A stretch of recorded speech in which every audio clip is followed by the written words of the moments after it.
그러면 이제 내년에 주도주 어떤 거가 있을까요? AI 하드웨어가 있었지 않습니까? 근데 이거를 이제 상업화하는 애가 진짜예요, 진짜 사실. 그게 진짜거든요. 제가 보기에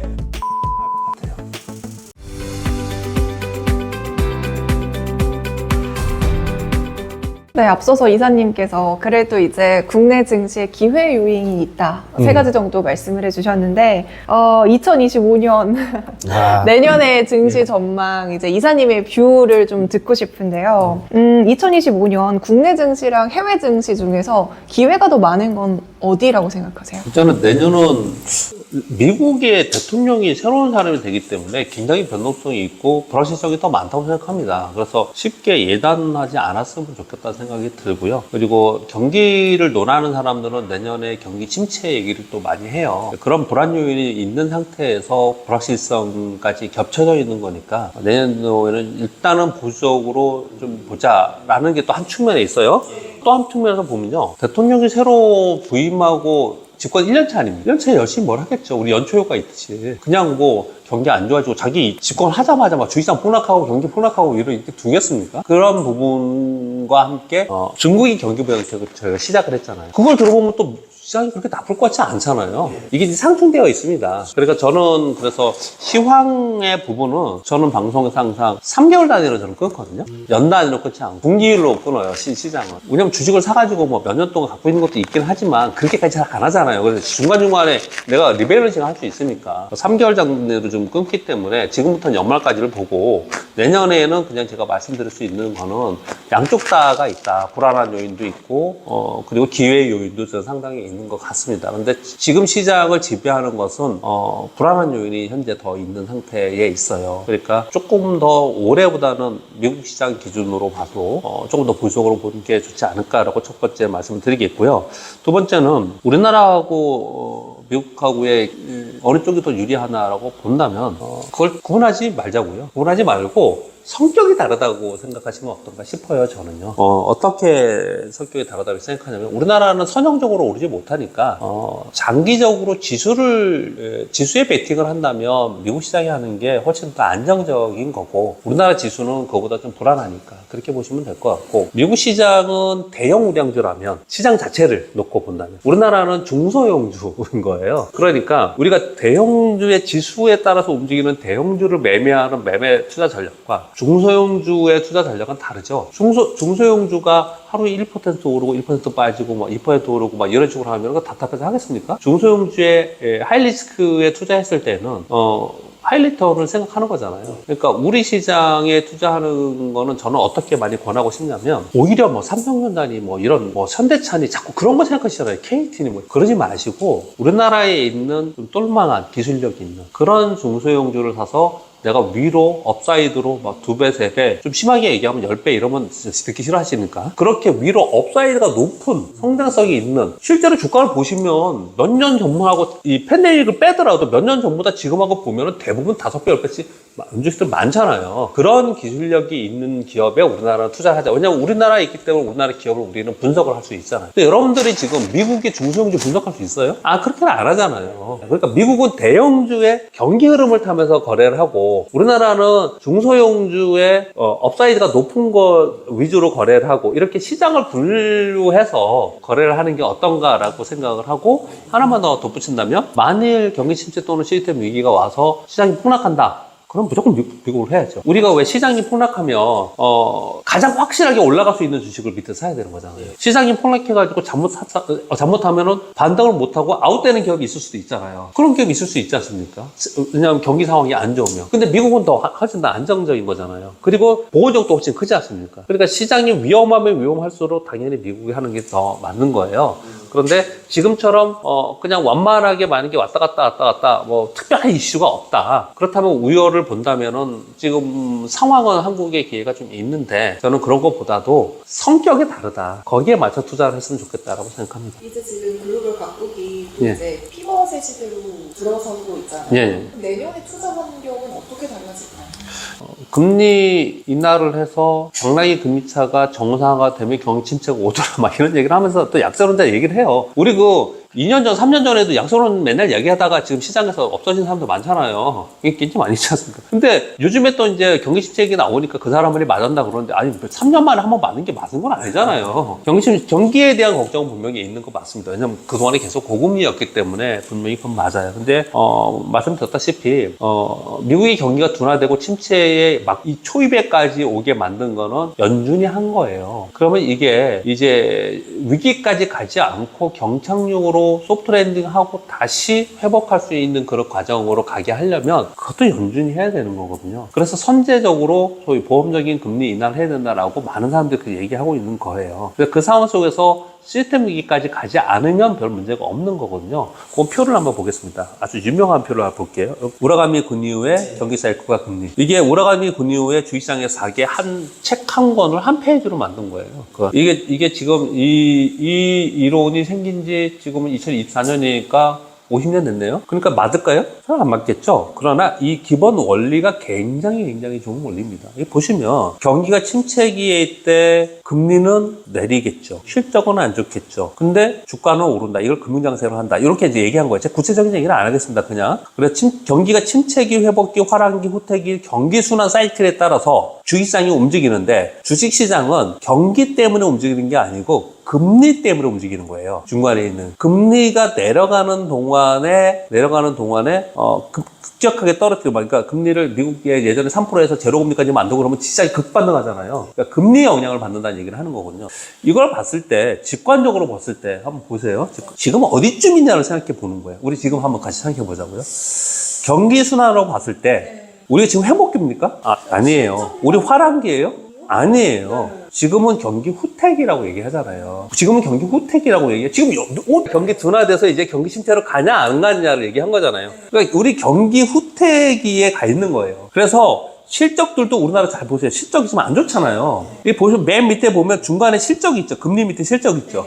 실적이 안 좋아지고 있는 거예요. 실적이 안 좋아지고 경기가 안 좋기 때문에 금리를 내리기 시작한 겁니다. 옆에 보시면 금리가 사선으로 내리고 있죠. 밑으로 내리는 게 아니고. 경기가 안 좋고 기업 실적이 안 좋은 상황에서 금리를 천천히 내리기 시작을 하는 거예요. 이때 주가가 떨어진다고요. 지금 여기에 있는 겁니다. 문제는 뭐냐? 여기서 순환하니까 여기를 지나고 나서 그 다음에 우리가 맞아야 될 게 뭐냐면 이 침체기를 맞아야 되는 거예요. 그래서 겁내하는 거예요. 그래서 다들 침체기가 올 거라고 얘기하는 거예요. 침체기 올 거라고 얘기하는 거예요. 근데 연착륙을 얘기하는 사람은 뭘 얘기하는 거냐? 여기서 금리를 서서히 계속 내리면서, 그러면 기업 실적은 또 같이 서서히 내립니다. 그러한 상황 속에서 위기가 닥치지 않고 위기까지는 안 가고 소프트 랜딩이 했다가 갈 수 있다.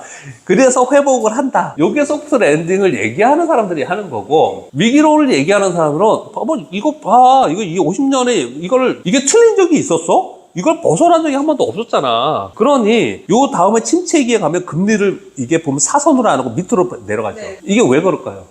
급격하게 경기 침체에 들어서 위기가 발생이 되기 때문에 금리는 그냥 곧바로 내려버리는 거예요. 그래서 금리를 B컷으로 막 내리면 이거는 위험 신호로 보는 거예요. 그래서 시장이 급격하게 하락을 하는 거거든요. 그리고 나서 이제 회복하면 좋아진다라고 하는 거예요. 그게 올까 말까가 내년에 있는 거예요. 그럼 지금 생각해보면 여기에 있으니 당연히 보수적이고 조심스럽게 해야 되는 상황은 맞는 거거든요. 그러니까 지금 상황에서 우리 그냥 투자 대응을 말씀드리면, 지수 베팅을 좀 하지 말자. 네, 지수 베팅 하지 말고, 이 사이에서도 안 좋으면서도 안 좋은 상황에서는 항상 이 어려움을 극복하기 위한 새로운 산업을 만들거든요. 아마도 AI는 계속 끌고 가겠죠. AI는 끌고 갈 거고. 그리고 또 하나는 뭐냐면, 이거는 그냥 뭐랄까요. 그냥 경험죠. 미국이 대선이 끝나면 전쟁이 끝날 가능성이 저는 상당히 높다고 생각합니다. 지금 우크라이나하고 중동이나 얘네들이 지금 완전히 그냥 파국에 이르기까지 이렇게 난리를 치는 거는 지금 미국 대통령 선거 30분이 안 남았기 때문에 어떻게 하지 못해요. 미국이 하지 못합니다. 이 틈을 탄 게 아닌가라는 생각이 굉장히 많이 들어요. 확실하게 견제할 수 있는 힘이 있는 사람이 딴짓하고 있는데 얘들이 다시 돌아와서 니를 왜 싸우고 있니? 이러면 쉽지 않을 거라 생각해요. 특히 뭐 트럼프가 만약에 됐다. 트럼프는 대놓고 전쟁 다 끝낼 거라잖아요. 그래서 그게 끝날 가능성이 있거든요. 그러면 곧바로 재건 얘기를 합니다. 그래서 보세요. 러시아도 해야죠. 우크라이나도 하죠. 그 근처의 국가 다 해야 되죠. 중동 국가 여기 다 해야 돼요. 이 재건이 굉장히 이 글로벌 경기에서 큰 겁니다. 그렇죠. 과거에 역사적으로 1차 대전 이후에 2차 대전 이후에 이런 큰 전쟁이 일어나고 해서 그 재건이 전체 글로벌 경기에 굉장히 큰 영향을 미치거든요. 그리고 실제로 그냥 테마에 말도 안 되게 그냥 테마를 따라다니는 애들이 있고 실제로 가서 이익을 내는 기업들은 확실하게 있는 거고 나머지는 다 그냥 따라다니는 거고 테마라는 게 그런 거잖아요. 근데 여하튼 그 뒤에는 분명히 있는 거거든요. 그러니까 제가 이 지수를 보지 말고 그런 것 AI를 보든지 재건을 보든지 그런 이슈들을 보면서 거기에 따라다니면서 다 내년을 좀 준비해야 되지 않을까라는 생각을 갖고 있습니다. 그럼 만약에 글로벌 중앙은행들이요 예. 금리 인하 생각보다 좀 더디게 하면 예. 상황이 달라지죠. 만약에 11월에 미국이 금리, 11월, 12월 이제 2번 남았잖아요. 11월에 금리 동결한다. 그러면 시장이 빠지겠죠. 실망하면서 빠질 거라고 생각하거든요. 근데 그것이 추세를 바꾸는 하락이라고 생각하지 않습니다. 왜냐하면 어차피 할 거야. 어차피 금리 인하 할 거라는 건 깔려 있어요. 기본적으로 금리 인하 할 거라는 게 깔려 있어요. 만약에 한번 했는데 물가가 막 오르고 그러면서 앞으로 금리 인하 못 할 것 같아. 오히려 오를 수도 있어. 이러면 이제 문제가 되는 건데 금리 인하 할 거라는 걸 기저에 깔려 있기 때문에 이번에 이런 것 때문에 그래서 좀 빠졌지만 금리 인하 어차피 할 거잖아요. 그러니까 우리 너무 호들갑 떨었어. 혹시 엔비디아요 예. 내년에도 계속 이렇게 상승이 가능할까요? 저는 그럴 수 있을 것 같습니다. 오. 그럴 수 있을 것 같은데 일단 기본적으로 AI 하드웨어는 성장률이 둔화되는 거는 맞다고 생각이 들거든요. 지금 그걸 어떤 관점에서 봐야 되냐면 반도체 때문에 고생 많이 하시잖아요. 어떤 관점에서 많이 보셔야 되냐면 AI의 개화는 이제 시작한 거예요. 이 뭐랑 여러분들이 비교를 하시면 되냐면요. 제가 요 얘기를 많이 드리는데 저 처음에 입사해서 처음에 1년 반 동안 좋았습니다. 주식을 사면 막 올라. 월급도 많이 줘.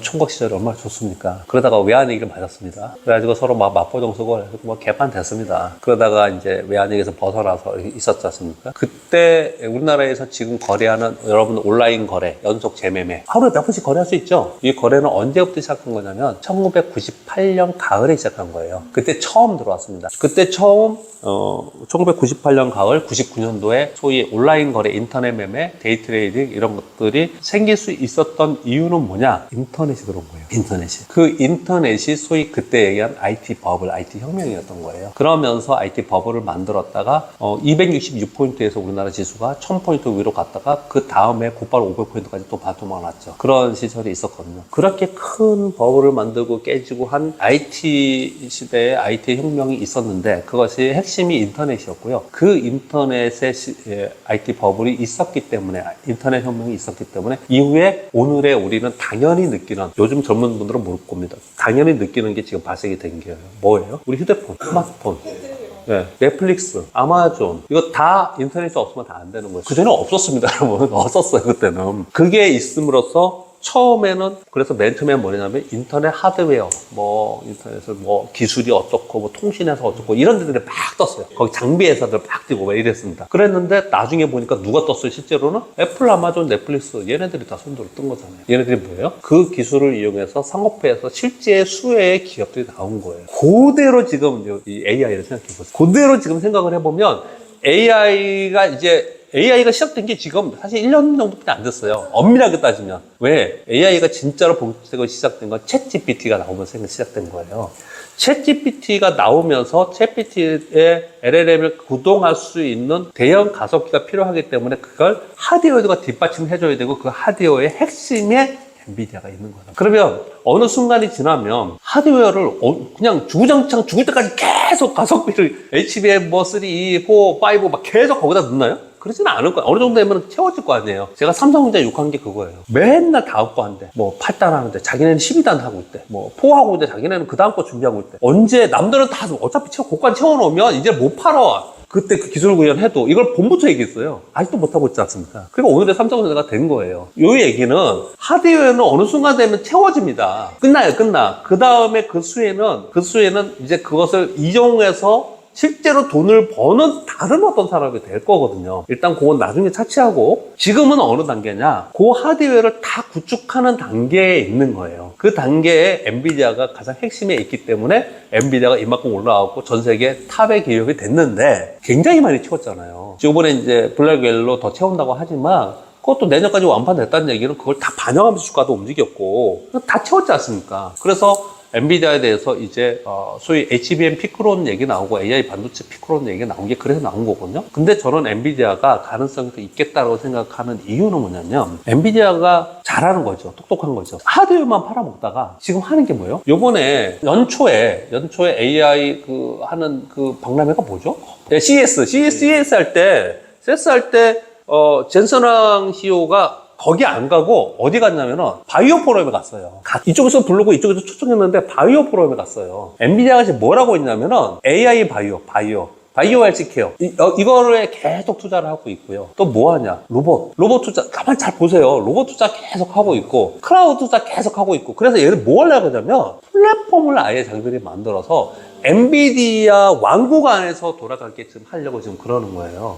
요번에 되게 무서운 거를 발표한 겁니다. 블랙웰을 가지고 전체 플랫폼 시스템을 그 안에서 만들어서 또 프로그래머들이 자기네들 안에 들어와서 다 하라는 거 아니에요. 얘네들이 전부 다 들어와서 하라는 거 아니에요. 그리고 그 안에 아키텍처도 또 자기네 거 쓰라는 거예요. 그러면 어떻게 되냐면 예전에는 반도체 따로 만들고 아키텍처 따로 하고 뭐 통신 따로 하고 얘네들이 모여가지고 합의해가지고 했잖아요. 근데 이걸 지네들이 다 하겠다는 거 나머지 다 죽는 거예요. 이거 만약에 성공하면. 근데 지금 그러니까 더 심지어는 이런 얘기를 하는 거죠. 그걸 가지고 애플이 스마트폰 만드는데 그게 아니고 스마트폰의 환경도 이해하는 사람인 거예요. 지금 그렇게 하고 있거든요. 이거는 양면성을 갖고 있습니다. 어떤 양면성을 갖고 있냐면 성공하면 정말 대박인 거고 그만큼 성장성을 우리가 기대할 수 있는 거고 한편으로는 굉장히 위험한 짓을 하는 거예요. 다른 기업들은 바보예요? 가만히 있지 않을 거라고요, 그거. 그냥 공공의 적이 돼버립니다, 진짜로. 지금도 그렇잖아요. 근데 이 후자는 지금 제가 모르겠고, 그렇게 진행이 되지만, 지금 현재 구축 상황에서는 엔비디아가 하드웨어만 팔아먹고 삼성전자처럼 그렇게 지금 하려는 게 아니고 바이오 헬스케어에서도 AI 진단이나 이런 게 어마어마하지 않습니까? 이런 쪽으로 계속 진출을 하고 있는 상황이기 때문에 새로운 성장의 스토리를 계속 만들어주고 있는 거예요. 그게 굉장히 중요한 거거든요. 우리 그 테슬라 있잖아요. 테슬라 주가가 많이 올랐다 좀 많이 빠지고 우리나라에 테슬라남들이 많지 않습니까?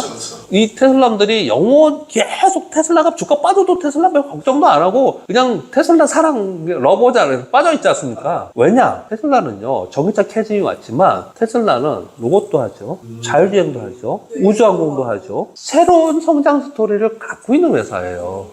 그걸 믿고 주식 투자는 그걸 믿고 기업에 그걸 믿고 가는 거거든요. 우리나라에 그게 없어서 너무너무 답답한 거예요. 애플도 요즘에 조금 신고가 나긴 했지만 애플은 맥북에서 스마트폰까지 왔지 않습니까? 스마트폰 와서 이제 그게 포화 상태 됐잖아요. 맨날 업그레이드 한다는데 카메라만 업그레이드 하고 뭐 한 게 없잖아요. 그런데 이번에 기회가 생긴 거예요. 뭐요? AI가 들어온 거예요, 거기에. 그전에는 AI 말고 얘들이 하려고 했던 게 뭐냐면 애플카. 개념이 있기 때문에 애플은 1인자가 계속 있었던 거거든요. 그걸 못하면 끝나는 거예요. 엔비디아를 가만히 생각해보면 그걸 지금 하고 있는 게 지금 초입당 돈을 왕창 벌어서 이걸로 끝나지 않고 다른 걸 지금 하려고 하는 거기 때문에 저는 엔비디아는 상당히 오랜 동안 그 기회를 갖고 있을 거라고 저는 생각을 합니다. 그럼 2차 전지 쪽은 어떻게 보세요? 한 1년 반 안 좋지 않았나요? 1년 반 정도? 1년 반. 근데 캐즘이라고 그랬지 않습니까? 전기차 얘기하면서 올해처럼 캐즘을 얘기 많이 한 적은 없는 것 같아요. 그냥. 근데 캐즘이 어쩌면 너무 길어지면 캐즘이 아닐 수도 있어요. 그게. 그 캐즘이라는 거는 여러분 다 아시다시피 신기술이 들어왔는데 그걸로 인해서 처음에 얼리 어댑터들은 그걸 사요. 그거를. 근데 이제 보조적인 사람들은 야 그거 나중에 경쟁 심해지면 가격도 싸질 거고 그리고 그 부작용이 있을 수도 있으니까 다 나중에 니네 다 검증하고 나중에 할 거야. 이런 사람들이 보편적인 사람이에요. 정서는.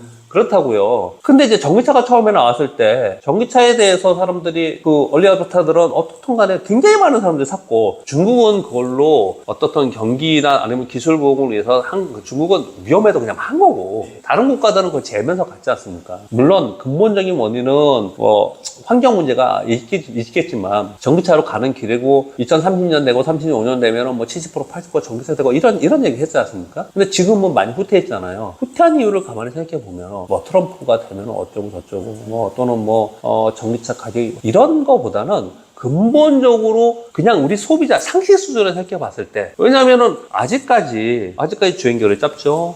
그리고 뭐 충전하는데 불편하죠. 그리고 또 거기다 요즘엔 또 위험까지 뭐 이런 얘기까지 막 하고 있는 상황이니 지켜보자라고 지금 하고 있는 거지 않습니까? 캐즘은 항상 신기술이 나와서 처음에 얼리 어댑터들이 막 해서 뭔가 주가가 엄청 떠요. 그렇지만 그게 보편화돼서 많은 사람들이 상용화되기까지 기간이 걸리거든요. 그 기간을 전기차가 지나가고 있는 상황이거든요. 핵심 포인트는 뭐냐면 전기차가 전 세계 자동차를 다 대체할 거라고 생각하시면 안 될 것 같고요. 두 번째, 캐즘을 지나고 나서 진짜 본격화되면서 그러면서 지금이 아닌 뭐 가면은 길거리에 보면은 뭐 두 대에 한 대, 세 대에 한 대는 다 전기차가 다니는 그런 시대가 이제 오긴 올 거 아닙니까? 그런 시대가 됐을 때 지금의 전기차, 지금의 2차 전지하고 똑같을까? 아닐 가능성이 되게 높아요. 아닐 가능성이 굉장히 높습니다. 그 캐즘을 지나는 동안 이걸 못 버티고 망하는 기업들도 많고, 그리고 이 캐즘을 지나는 동안 여러 가지의 부작용이나 이런 것들에 대해서 대표적으로 뭐 하자 이런 거예요. 이런 것들에 대해서 막 고민을 해요. 그러면서 신기술이 막 생기면서 그러면서 살아나는 애들이 그 다음에 그 물을 내리는 거거든요. 그래서 저는 전기차를 바라볼 때 그런 관점에서 봐요. 그래서 지난번에 전기차 올랐을 때 다 같이 오르는 것들이 다음에 전기차에 수혜를 입을 거냐라고 보지 마시고 지금 이 시기를 재무적으로 얼마나 잘 버틸 수 있느냐, 그리고 이 재무적으로 버티는 과정 속에서도 계속 기술 개발을 하고 그렇게 하고 R&D 개발 투자를 하고 있는 기업이냐, 거기에 맞춰서 가야 되지 않을까라고 생각을 하고, 그랬을 때 그걸 견뎌내면 그 수익은 굉장히 클 거라고 생각을 해요. 근데 일단 첫 번째는 저는 뭐 주식 투자를 하는 사람이니까 주가를 보니까 저점을 찍은 것 같아요. 제가 볼 때는 저점을 찍은 것 같아요. 근데 한 가지 마지막 이제 고비가 하나 남았습니다. 트럼프가 됐을 때 어떨까? 트럼프가 만약에 대통령이 되면은 대놓고 막 전기차에 대해서 막 이러니까, 그러니까 요 고비를 어떻게 넘을까가 마지막으로 좀 남지 않았나 생각을 해요. 그래서 너무 서두르지는 않았으면 좋겠고, 그걸 지나고 나면 전기차는 저는 저점 형성을 좀 했다고 생각이 들거든요. 그렇다고 또 반대로 트럼프가 된다고 해서 전기차 시장이나 뭐 친환경 시장이 다 죽느냐, 그렇게 저는 생각하지 않거든요. 다만 시장에서는 그 쇼크가 단기적으로 있을 수 있으니 지금 너무 과격하게 베팅하거나 너무 기대를 많이 하거나 그러지 않고 그 시기를 지났으면 좋겠다라는 생각을 합니다. 그러면 이제 내년에 주도주 어떤 거가 있을까요? 그래서 지금 아까 말씀드린 대로 이거는 제가 단서를 달았습니다. 저 개인적인 사견이고 내비들 재건 얘기는 그렇게 좀 말씀을 드렸고요. 그리고 또 중간에 계속 설명드리면서 말씀드린 게 AI 하드웨어가 있었지 않습니까? 근데 이거를 이제 상업화하는 애가 진짜예요, 진짜 사실은. 그게 진짜거든요. 제가 보기에 애플은 할 것 같아요. 애플은 할 것 같습니다. 애플은 할 것 같고요. AI 서비스가 상용화되는 게 어디 되느냐? 스마트폰 당연히 되겠죠.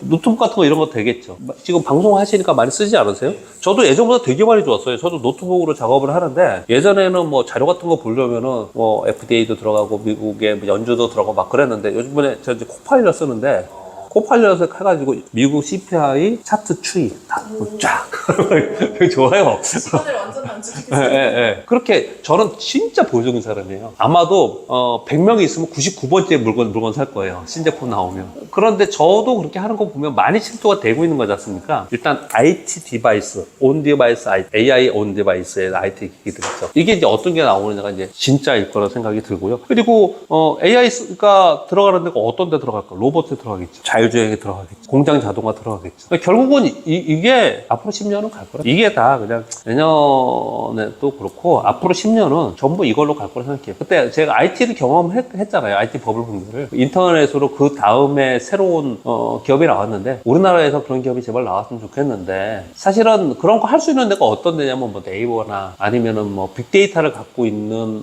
핀테크 업체나 이런 데서 할 수 있거든요. 근데 우리나라가 못 해내더라고요. 워낙에 돈이 많이 들고 그 미국 기업의 경쟁 상대가 안 돼. 그게 좀 안타까워요. 그런데 데이터가 되게 많은 데들 있잖아요. 우리나라들 보면은 우리나라 기업 데이터를 제일 많이 갖고 있는 몇 군데들 있어요. 제가 그 회사의 직원들을 만나면 얘기하거든요. 야, 니네 사장한테 얘기 좀 해라. 니네 답답해. 그 데이터를 갖고 니네 뭐 하는데 도대체가. 그걸 어떻게든지 요즘 AI 시대에 어떻게 해서 상업화하고 그걸 효과적으로 소비자가 입맛에 맞게 가공하는 이런 걸 해야지. 니네 뭐 하냐 맨날 그런 얘기를 하거든요.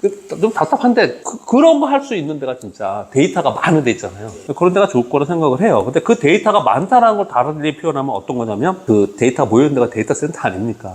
그 데이터 센터에 아까 얘기하시는 전력 대기, 기초 인프라는 무조건 갈 거라 생각해요. 재건도 그렇지만 지금 TSMC가 대만 전체 전력의 6% 썼다면서요, 작년에. 올해 몇 퍼센트 아직 안 나왔으니까요. 2030년도에 몇 퍼센트 아세요? 17%입니다. 일개 기업이 데이터 센터에서. 이거 어떡할 거예요? 부족하다고. 네, 나중에 이거 다 정전 나가. 그럴 수 있잖아요. 이거 그러니까. 저전력 이런 거. 이 기초 인프라는, 그러니까 전력 문제는 굉장히 각광받을 수밖에 없다. 이렇게 생각을 좀 하고 있고요. 그리고 이것도 뭐 대선하고 상관이 있지만 트럼프가 되면 더 강화될 거고, 아무튼 전체적으로 보면은 탈세계가 되고 있잖아요. 각국의 보수주의 되고 있기 때문에 온라인 보안이나 물리적 보안 같은 거 있잖아요. 우리 요즘에 CCTV 중국산들 다 교체한다 그러면서 CCTV 테마 걸려서 오르는 거 알죠? 그래요? 네. 지금 우리나라 관기업이나 하다못해 군대에 있는 CCTV도 중국 걸리는 거예요. 우리나라 국산을 바꿔야 될 거 아니에요. 그거 막 녹화되고 있다 뭐 이런 얘기도. 그렇죠. 예, 그럴 가능성이 굉장히 높죠. 그러니까 이제 그런 물리적 보안 같은 것들도 충분히 각광을 받을 수 있다고 생각을 좀 합니다. 그리고 중국이 경제부양 정책이 성공할까 말까는 저도 자신 없어요. 모르겠습니다. 근데 중국이 경제부양 정책을 잘 해나간다면 우리나라가 중국 경제부양에 성공했을 때 아주 크게 수혜를 받았습니다. 여러분 다 아시는 이제 지그치스에 많이 들으셔서 아시겠죠. 혹시 모르는 사람을 위해서 2004년부터 2007년까지 중국의 제조업 전 세계 공장이라고 얘기할 때 현대중공업, LG화학, 우리나라의 중화공업들 몇 배 떴습니까? 10배, 20배 떴어요. 우리의 톡톡히 그 수혜를 입었거든요. 그랬다가 2008년도에 글로벌 금융위기 맞았고 코스피 시장은 2011년도에 남유럽 국가의 디폴트가 있었거든요. 12년, 11년도에. 그리고 나서 헤매고 있다가 12년도에서부터 16년까지 시장이 안 움직였어요. 그런데 중간에 2015년도에 중국이 내수부양 정책을 쓴 적이 있었거든요. 그때 우리나라의 화장품, 제약바이오, 그리고 그때 뭐 재건 관련된 건설 이런 관련주들이 섬유도 그랬나? 몇 배 떴죠, 그때? 또 10배, 20배 떴어요. 중국이 움직이면 그래요. 근데 지금은 우리나라, 요즘 젊은 친구들이 중국을 워낙 싫어하더라고요. 뭐 그건 감정적인 문제인 거고, 중국의 영향력은 무시 못 합니다. 근데 요번에 중국이 뭔가 한대지 않았잖아요. 그러니까 중국이 어느 쪽에 집중하는가를 보면은 거기에 답이 나올 수 있지 않을까. 그렇게 생각을 하고요. 그리고 마지막으로는, 미용. 제가 예전에 보톡스 기업을 무려 10년 투자를 했었어요. 주식을 주고 있었어요. 네, 그런 적이 좀 있었는데, 중간에 보톡스 균조 싸움 때문에 제가 그냥 다 말아버렸는데, 요즘엔 또 되게 잘 팔린대요. 그래서 제가 그쪽은 좀 알아요. 미용하고 그런 쪽은 이제 그쪽 뭐 직원들도 많이 하고 탐방도 많이 받고요. 근데, 요즘에 중동 지역 많이 진출하거든요. 중동 히잡 쓰고 있잖아요. 어마어마하게 많이 한대요. 기초 화장품, 보톡스 엄청 많이 한대요. 네, 어마어마하게 많이. 오히려 더 많이 한대요. 더 많이. 지금 전체에서 가장 큰 시장은 미국이거든요. 그 필러하고 보톡스는 여자분들은 다 알잖아요. 근데 필러하고 보톡스는 한 사례를 드는 겁니다. 한 사례를. 요즘에 실적도 좋아서 뭐 주가 좀 올라오고 있는데 거기는 앞으로 성장 가능성이 훨씬 더 커요. 왜 그러냐면요. 원래 보톡스는 상품명입니다. 브랜드명. 톡신이에요. 톡신 원래 이름은.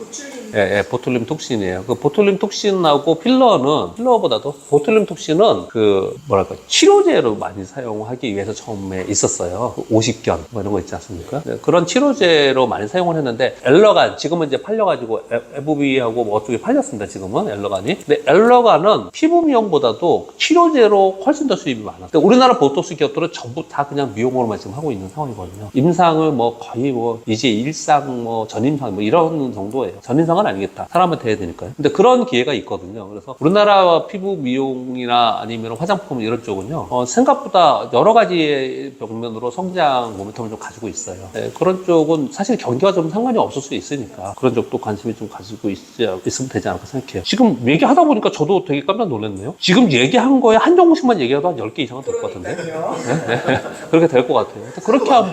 그렇게 한번 종목을 대표 종목을 골라서 그리고 내가 포트폴리오 해놓고 비율 조절하시면은 시장에 너무 스트레스 받지 마시고요. 그냥 좀 편하게 보셔도 되지 않을까 생각합니다. 네, 오늘도 긴 시간 동안 시간 주셔서 어떻게 보면 이 전망이라는 게 쉽지가 않잖아요. 근데 또 어떻게 보면 솔직하게 다 이야기해 주셔가지고 투자자분들에게 많이 도움이 될 것 같습니다. 네. 오늘 출연해서 감사합니다. 예, 감사합니다. 고맙습니다.